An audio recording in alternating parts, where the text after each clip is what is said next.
J'en suis le premier surpris, mais je suis de fort bonne humeur ce matin. Peut-être parce que je me suis réveillé avec des analyses qui méritent d'être partagées au lendemain de cette série de 3 élections partielles. D'abord, les félicitations à M. Carney qui a arraché littéralement une majorité mince, mais une majorité quand même. Nous, on doit le prendre avec humilité et on doit le prendre avec patience. Les 3 prochaines années pourraient être plus longues pour M. Carney que pour nous autres et malgré tout s'avérer à la fin avoir été trop courtes.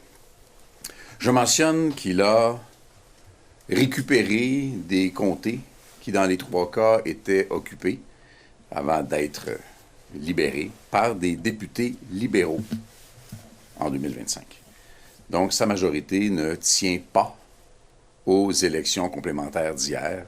Sa majorité tient à une série de transfuges. C'est une majorité qui, jusqu'à avis contraire, tient avec de la broche. Je veux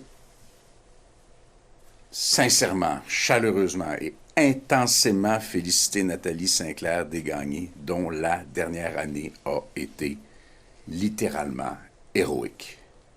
Nathalie était en campagne électorale depuis le déclenchement en mars 2025. Elle n'a jamais levé le pied. Sa détermination n'a jamais flanché. J'ai une grande admiration pour la détermination dont elle a fait preuve. Et je veux aussi remercier les militantes, les militants, les organisateurs, organisatrices qui ont réussi un tour de force.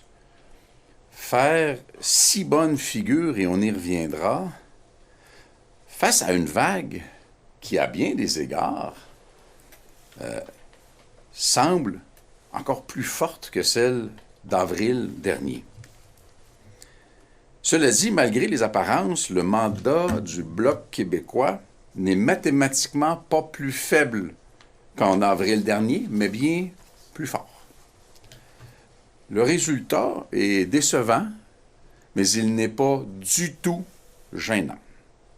En 2025, en nombre absolu, le Bloc québécois a eu 23 350 votes avec un taux de participation de 67 %. Cette année, avec un taux de participation de 50 %, 21 700 votes. C'est très impressionnant. En pourcentage, en 2025, le Bloc québécois a fait 39 %. En 2026, le Bloc québécois a fait 47 % dans Terrebonne. Vous viendrez me dire qu'on a reculé avec ça. Par contre, chez les conservateurs, en passant de 18 % l'an dernier à 3,6 % cette année, ou le NPD de 2,6 à la moitié de 1 %,